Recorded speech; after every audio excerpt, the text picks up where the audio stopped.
इस वक्त है संसद मार्ग में जो पार्लियामेंट थाना। मैम हमसे कहा जाता है घर जाओगी कि थाने जाओगी, ये तो दिल्ली पुलिस की हालत है इस टाइम पे। देखो ये सब बीजेपी वाले करवा रहे हैं, इनका काम है लोगों को अत्याचार करना, नहीं ये कोई पॉलिसी बढ़ने देंगे। सब लोग इनके मिले हुए हैं, सब गद्दार है बीजेपी वाले।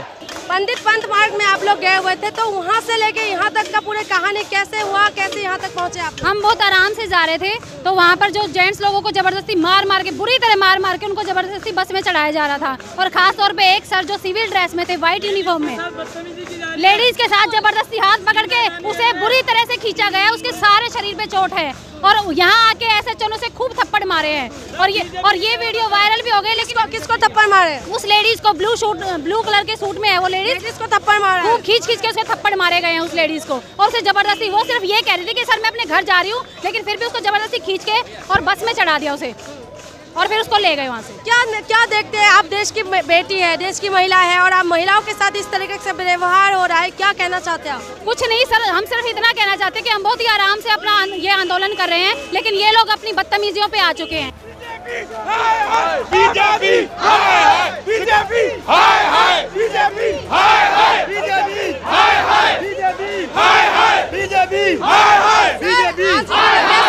सुनो। हाँ जी बोलिए। आज आप लोग यहाँ पर कैसे पहुँचे पार्लियामेंट थाने के सामने? हम पैदल मार्च करते हुए यहाँ पे पहुँचे क्योंकि हमारे साथियों को अरेस्ट करवाया था मनोज तिवारी जी सांसद ने। हमारे साथियों को किसी को भी धरना प्रदर्शन नहीं करने दे रहे और अत्याचार हो रहा है दिल्ली के शिक्षकों पर। हमारी जिस प्रकार 58 साल की हरियाणा, हिमाचल प्रदेश, हरियाणा, मध्य प्रदेश, अरुणाचल प्रदेश और हिमाचल प्रदेश, जब सभी जगह पर पॉलिसी बन चुकी है तो दिल्ली में क्यों नहीं बन रही, जबकि मनीष सिसोदिया जी ने हमारा बिल। सर आप लोगों का आज प्रोटेस्ट तो पंडित पंत मार्ग में भी था ना, लेकिन यहाँ कैसे पहुँचे? नहीं, प्रोटेस्ट में नहीं है हमारा प्रोटेस्ट में था कार्य, परंतु ये लोग काम नहीं करा रहे, राजनीति का शिकार बना रहे। शिक्षक को एक पेट्रोल की तरह यूज किया जा रहा है, कभी इधर से मारा, कभी उधर से, झूठे के फंदे बांधे। शांति से हमारा धरना चल रहा था और आज सुबह जीवी पंत मार्ग पर हमारा धरना शांतिपूर्ण ढंग से चल रहा था, लेकिन इन लोगों ने अपनी राजनीति चमकाने के लिए हमें वहां से बसों में भर करके यहाँ पर हमारी महिला साथियों के साथ जबरदस्ती की गई है, उन्हें चोट आई है। हमारी महिला साथियों को जेंट्स पुलिस वालों ने मारा है, उनके बुरी तरह चोट लगी है, वो हॉस्पिटल में एडमिट है।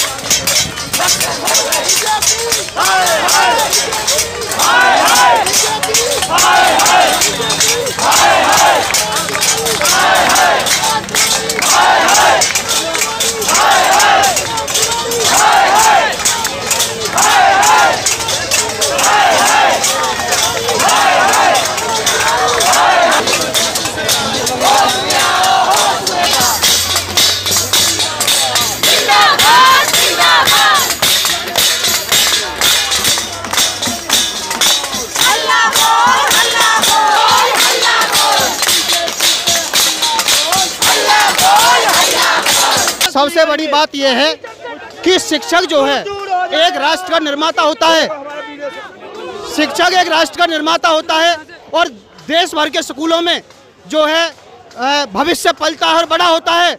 आज इन्हें भविष्य की चिंता नहीं है, बच्चों के भविष्य की कोई चिंता नहीं है, बच्चों के एग्जाम नहीं कराए जा रहे हैं, बच्चों को इकट्ठा बैठाया जा रहा है और जिन बच्चों का भविष्य बनाने के उन्होंने पूरे साल मेहनत की है, आज उन बच्चों को जो है परीक्षा इन्होंने खराब करवा दी है सरकारों ने, दोनों ने मिलकर के। मैडम आप लोगों का आज वहाँ पर थे, तो आप लोगों को कैसे यहाँ तक पहुँचे? हमें वहाँ पर बैठने की अनुमति नहीं दी गई थी, लेकिन हम अपनी मांग, जब तक हमारी मांग पूरी नहीं हो जाती, हम अपने अधिकारों के लिए लड़ रहे हैं और तब तक लड़ेंगे चाहे हमारी जान भी चली जाए। जब तक हमारी पॉलिसी पास नहीं होगी हम अपने अधिकारों के लिए लड़ते रहेंगे। पुलिस के अधिकारी के द्वारा पीटा गया। शिक्षक एकता, शिक्षक एकता, शिक्षक एकता।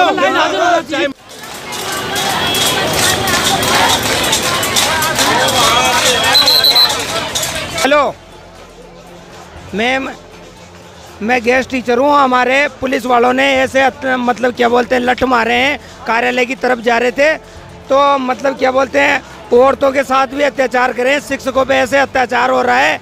मतलब जैसे हमने कोई गुनाह कर दिया हो।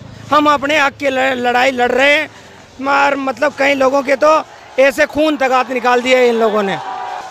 देखो ये सब बीजेपी वाले करवा रहे हैं, इनका काम है लोगों को अत्याचार करना। नहीं ये कोई पॉलिसी बढ़ने देंगे, सब लोग इनके मिले हुए हैं, सब गद्दार है बीजेपी वाले। मैडम आप उस वक्त मौजूद थे वहाँ पर जहाँ पर ये सब कुछ हो रहा था, पुलिस वाले गाड़ी में आप लोगों को लेके आए, लोगों का जो कहना है। बीजेपी कार्यालय के आगे पहले पहुँचे तो इन्होंने हमारे से कहा कि आज लाठीचार्ज के ऑर्डर है, आप यहाँ से चले जाइए। तो हम वहाँ से जा रहे थे, शांतिपूर्वक प्रदर्शन कर रहा था हमारा ग्रुप। तो इन्होंने हमारे बीच में से जेंट्स टीचरों को निकाला और एक इवन सफ़ेद गाड़ी में एक पुलिस ऑफिसर आए हैं सिविल यूनिफॉर्म में, उन्होंने हमारे एक जेंट्स टीचर को पकड़ा और उसे गधा और कुत्ता बोला और उसको 4-5 थप्पड़ लगाए। मेरे सामने की बात है ये। वो सफ़ेद गाड़ी में से उतरा है और कह रहा है इन कुत्तों को मारो और गाड़ी में डालो। सर मैडम आप लोग तो टीचर है, तो ऐसा बिहेवियर हुआ तो क्या आप हम केवल अपनी मांगों को रख रहे थे सरकार के सामने कि हमें 28 तारीख को हम बेरोजगार हो गए हैं, हमारी नौकरी बचाओ, हमें नौकरी चाहिए, हमें पॉलिसी चाहिए हमें रेगुलर करने के लिए। लेकिन हमारी आप सरकार ने हमारी पॉलिसी पास करके भेज दी गई है जिसपे एलजी का अप्रूवल चाहिए। तो एलजी साहब के अप्रूवल के लिए हम बीजेपी कार्यालय में धरना कर रहे थे और हमारा धरना पिछले 12 दिनों से चल रहा है। 12 दिन से लगातार चल रहा है। तो उसके बाद आप लोग आज यहाँ पहुँचे हैं? यहाँ तो मैम हमें थाने के सामने पुलिस ने लाया गया, हमें गाड़ियों में भर के। और मैडम हमारी लेडीज टीचर्स को भी मारा है इन्होंने घसीट के। जब उसने अपने आप को प्रोटेस्ट किया कि मैं गाड़ी में नहीं चढ़ूंगी तो 2 बंदों ने उसके पैर पकड़े, 2 ने हाथ पकड़े और उसे गाड़ी में डाल लिया। तो मतलब इतना वो है कि हम क्या कह रहे हैं, यहाँ पे धारा 144 लग चुकी है। तो धारा 144 का मैडम हम क्या करेंगे जब हमारी रोजी रोटी ही नहीं बची। कि धारा 144 लगी, हमारे जो लीडर्स थे उन्होंने बोला कि आप धारा 144 हर जगह नहीं लगा सकते। हम शांतिपूर्वक प्रदर्शन कर रहे हैं, इसमें हम अपनी मांगों को एक सरकार के सामने रख रहे हैं, इसमें कोई ऐसी बात नहीं है। लेकिन उन्होंने हमें फोर्सफुली गाड़ियों में ज़बरदस्ती बिठाया और यहाँ पर हमारे अभी साथी अंदर बंद है हमें बकायदा जंतर मंतर छोड़ के वहाँ से हम वापस आए अपनी साथियों के लिए ताकि उनको छोड़ा जाए और हम अपनी मांग सरकार के सामने रख सके। आज हमें 11वां दिन है धरना देते और हाँ, और ये हम आज बांधने के लिए लेकर आए हैं। जो हमारे साथ अत्याचार कर रहे हैं जो लोग, हम उनको ये दिखलाना चाहते हैं कि हम शांतिपूर्ण धरना करते हुए भी हमें आराम से नहीं बैठने दिया जा रहा है। बीजेपी वाले कुछ ना कुछ हमारे साथ करते रहते हैं हमेशा से ही, और आज तो इन्होंने हद कर दी। महिलाओं को डंडा बरसाए, महिलाओं पे उनके साथ बच्चे थे, बच्चों के चोट आई, महिलाओं के चोट आई और हमको लेके यहाँ पे बंद कर दिया इन लोगों ने और हमारे साथियों को छोड़ नहीं रहे। ऐसा गुनाह क्या कर दिया हम लोगों ने?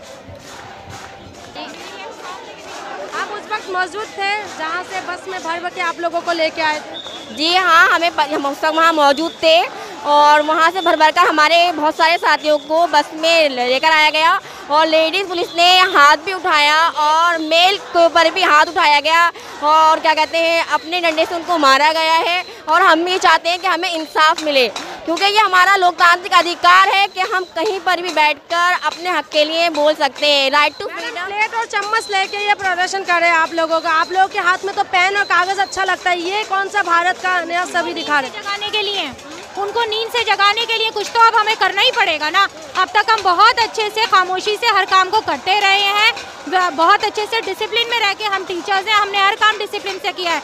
तो हमारे हाथ में और कोई हथियार नहीं है। फिलहाल हम उन लोगों को जगाने के लिए ऐसे प्रोटेस्ट कर रहे हैं। And why are they torturing us? उनको क्या राइट है हमारे ऊपर टॉर्चर करने का? वो हमें टॉर्चर कर क्यों रहे हैं? क्या बेसिक्स क्या है जिसकी वजह से वो हमें टॉर्चर कर रहे हैं? हमारे ऊपर धारा लग कौन सी रही है? हम कर क्या रहे हैं? हमने किसी को मारा है, पीटा है, क्या करा है? We are wanting a right only. हमें अपना राइट मांगने के लिए भी नहीं खड़े होना चाहिए। This is not done. Ma'am हमसे कहा जाता है घर जाओगी कि थाने जाओगी। ये तो दिल्ली पुलिस की हालत है इस टाइम पे। हम अपना प्रोटेस्ट जारी नहीं रख सकते। हम स्टेशन पे खड़े थे, हमसे कहती हैं आकर घर जा रही हो कि थाने लेके जाएं। What is this? Is this the way to talk? We are educated teachers. Mind this everybody. हम यहाँ पर कुछ किसी का गलत नहीं कर रहे हैं, हम अपना सिर्फ एक राइट मांग रहे हैं। That's it. हम ये चाहते हैं एनडीटीवी हमारा कवरेज करे क्योंकि सारे ही चैनल जो है सारे के सारे बीजेपी के बिके हुए हैं। एक एनडीटीवी चैनल ऐसा है जो है सच्ची खबर देता है और हम चाहते हैं रविश कुमार आए और वो हमारे यहाँ पे हमारा कवरेज दें। इसलिए मीडिया कोई नजर नहीं आ रहे। मैडम क्या कहना चाहते कि क्या मीडिया यहाँ पर उपस्थित नहीं होना चाहिए था? मीडिया तो उनको कवर करेगा ना। अब सारी पार्टी जब अपने लिए वोट मांगने जाएंगी सब उनको कवर करेंगे, सारी सड़कें जाम हो जाएंगी, तब किसी को प्रॉब्लम नहीं होगी। और हम लोग शांतिपूर्ण रूप से 11 दिन से धरना दे रहे हैं, हमने किसी को चोट। मीडिया के लिए क्या कहना चाहते हैं? मीडिया के लिए यही कहेंगे उनको क्यों कवर करने आते हैं, क्योंकि वो उनको पैसे देते हैं, हम कुछ नहीं दे पाए। आप अपना पैसा खर्चा करके टीवी क्यों देखते हैं, ऐसा चैनल क्यों देखते हैं? अब नहीं देखेंगे ना। अब तक हम लोगों को लगता था हमारा साथ, अब तक हमें ऐसा कुछ हमारे साथ हुआ नहीं था ना। पहली बार हमारे सामने पार्टी का सारे लीडर्स का चेहरा नजर आ रहा है, तो हम भी नहीं देखेंगे आज के बाद। यहाँ पे कॉन्ट्राडिक्टरी इस वजह से आ रही है कि यहाँ पे दोनों सरकारों के बीच में, मतलब एलजी और दिल्ली गवर्नमेंट के बीच में तालमेल नहीं हो पा रहा। क्या कारण है इसका? कोई रीजन होना चाहिए ना। और जहाँ तक मीडिया की बात है, मीडिया को बड़ी बड़ी पॉलिटिकल पार्टियों ने हायर कर रखा है, तो हमें क्यों एक्सपोज करेंगे? वो क्या कारण है? इतना भारी मात्रा के साथ आप लोग यहाँ पर है, क्या मीडिया का फर्ज नहीं बनता था कि आप लोग यहाँ पर आए, आप लोग कवरेज? बिल्कुल बिल्कुल, ये रिस्पॉन्सिबिलिटी बनती है मीडिया की। हमारे देश के अंदर हम लोगों को प्रोटेस्ट करने का पूरा अधिकार है और हम अपने राइट के लिए बैठे हुए हैं यहाँ पर। धारा 144 अगर कोई नेता तोड़ता है तब कोई कुछ नहीं बोलता है। अगर एक आदमी अपने अधिकार के लिए लड़ाई कर रहा है तो धारा 144 टूट रही है। मतलब हम अपने अधिकार को प्रोटेस्ट नहीं कर सकते हैं। जब हमारा बिल वहाँ से पास हो चुका है, आप गवर्नमेंट ने जब हमारा पास कर दिया, जब दिल्ली के शिक्षा मंत्री ने पास कर दिया, तो क्या अड़चने आ रही है हमें भी तो पता चलना चाहिए। क्या अड़चने आ रही है? हम लोग बिना खाए पिए लगातार 12-13 दिनों से यहाँ पर हड़ताल में बैठ रहे हैं। हमारे पास बच्चे भूखे मरने लग जाएंगे, हम लोग क्या करेंगे? इसके आगे हमारे पास क्या चारा है?